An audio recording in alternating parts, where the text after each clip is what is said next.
Hello students, how are you all? I hope you all are fine and safe at home. This is your economics lecture, chapter number 4, tabular presentation of data, and today's topic is types of table. Yesterday I have told you what do you mean by tabular presentation of data, what are the advantages, what are the objectives, and what are the various parts, essentials of a good table. Today I am going to discuss with you all types of tables.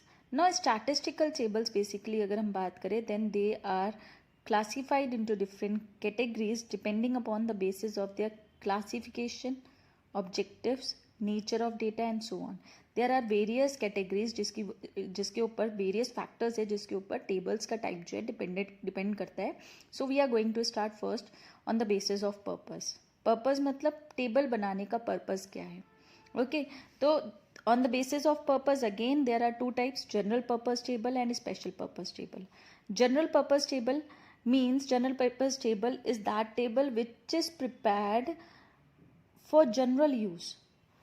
General purpose table वो table होती है जो general use के लिए prepare की जाती है. For example जिसका कोई मोटिव नहीं है, जिसका कोई स्पेसिफिक रोल नहीं है, कोई स्पेसिफिक ऑब्जेक्टिव नहीं है, कोई बहुत बड़ी इंफॉर्मेशन नहीं दे रहा है, बहुत बड़ी डिटेल नहीं दे रहा है, बहुत वैरायटी ऑफ इंफॉर्मेशन को हम कहेंगे जो है हाँ ठीक है उसे शेयर कर रहा है. For example your in the class your attendance register that is we can say हाँ ठीक है जनरल पर्पस भी है, जनरल डिटेल बता रहा है, ग्रेट डिटेल बता रहा है.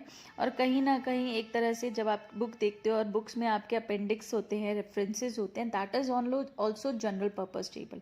वो भी जनरल पर्पस टेबल होती है. ये कोई स्पेसिफिक पर्पस या स्पेसिफिक प्रॉब्लम को सर्व नहीं करता है. ये डेटा जो है ग्रेट डिटेल्स बताते हैं, वैरायटी ऑफ इंफॉर्मेशन को कवर करते हैं of the same subject. Great detail मैंने पहले बोला ग्रेट डिटेल मीन्स नहीं बताते, लेकिन वो उस सेंस में था कि बहुत एक स्पेसिफिक पर्पस को लेकर नहीं बताते हैं.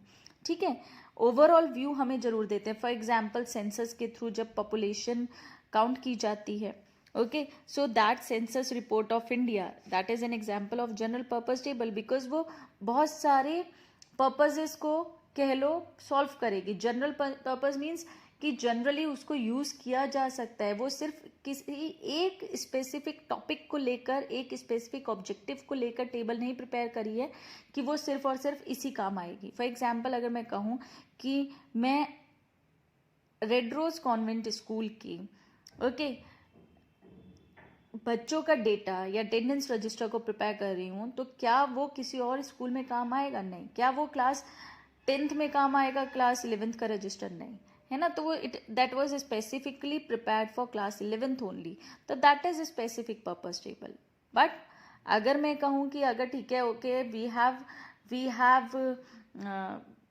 prepared a report on the CBSE results, so it can be used, yes it can be used by the reporters, by the newspapers, है ना, for comparison purposes of different schools, for of the same school. तो उसको काफ़ी जगह पर use किया जा सकता है ना, for analysis purposes.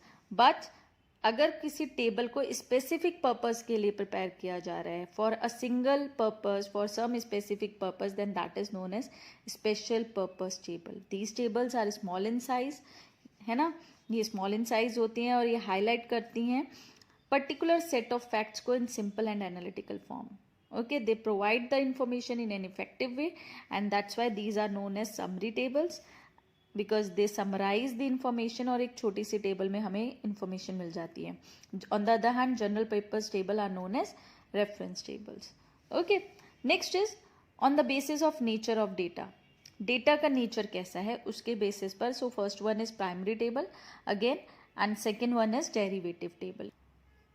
Now what are primary tables? नाम से पता चल रहा है statistical information is given in its original form, यानी फर्स्ट हैंड इन्फॉर्मेशन अगर आपको कहीं किसी टेबल से मिल रही है then that is known as primary table. Okay, original form में that is the form in which they are collected. जिस फॉर्म में कलेक्ट किया गया है उसी फॉर्म में आपको जो है इन्फॉर्मेशन मिल गई. On the other hand derivative, derive करा, फिगर्स को डिराइव करे, यानी figures are presented in percentages और ratios, then that is known as derivative table. अब परसेंटेज या रेशियो में कन्वर्ट करा गया होगा of course from the original table, यानी प्राइमरी टेबल से दूसरी टेबल में लाकर उसको परसेंटेज या रेशियो में कन्वर्ट करा और फिर एक न्यू टेबल बना दी गई. So that is known as derivative table. Okay, next is on the basis of construction. On the basis of construction, again there are two tables, simple tables and complex tables. Simple tables कौन सी होती हैं? जो सिर्फ और सिर्फ one characteristic of data show करती हैं. इनको हम वन वे या सिंगल टेबल्स भी बोलते हैं. These are very simple to understand. Only one characteristic, this is one characteristic, only showing one characteristic, that is known as simple table. Complex table जो एक से ज्यादा कैरेक्टरिस्टिक्स शो करे, जो एक से ज्यादा कैरेक्टरिस्टिक्स शो करे, that is known as complex table. अब complex table is further divided into, इसको फर्दर डिवाइड किया जाता है इन टू वे और डबल टेबल. अगर दो कैरेक्टरिस्टिक शो हो रहे हैं then that is known as two way और double table, where two characteristics of the data are shown. Okay, so while preparing notes, what you have to do is, similarly, if any table is showing three characteristics of data, then that is known as treble or three-way table. Again, it is a complex table. Complex table को further divide किया गया है two-way और three-way table में. Okay, sorry, यहाँ पर boys के भी section A, B and total कर दिया. That is treble, that is three-way table. Boys के 3 parts हो गए, girls के भी 3 parts हो गए. Okay, and then grand total के भी 3 पार्ट्स हो गए. तो 3 कैरेक्टरिस्टिक ले लिए हमने यहाँ पर. सो दैट इज 3-वे table. Okay, so this is a complex table. So these are the types of tables. Next topic is limitations of tables. Tables की लिमिटेशंस क्या है? They only contain data without their description. आपको सिर्फ information मिलती है, दिखती है, description नहीं दिखता है. आपको ये नहीं पता ये क्या डिस्क्राइब कर रहा है ना. So it is somewhere becomes difficult for a layman to understand.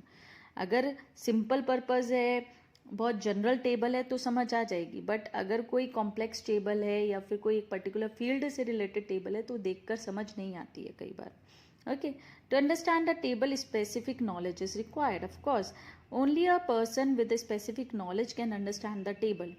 Okay, एक लेमैन उतनी अच्छी तरह से नहीं समझेगा जितना एक पर्सन जिसके पास एक स्पेसिफिक नॉलेज है या स्टैटिस्टिक्स की नॉलेज है वो समझ लेगा. So these are the limitations of tables. So this is all for today. I hope you understood this. Thank you and have a nice day.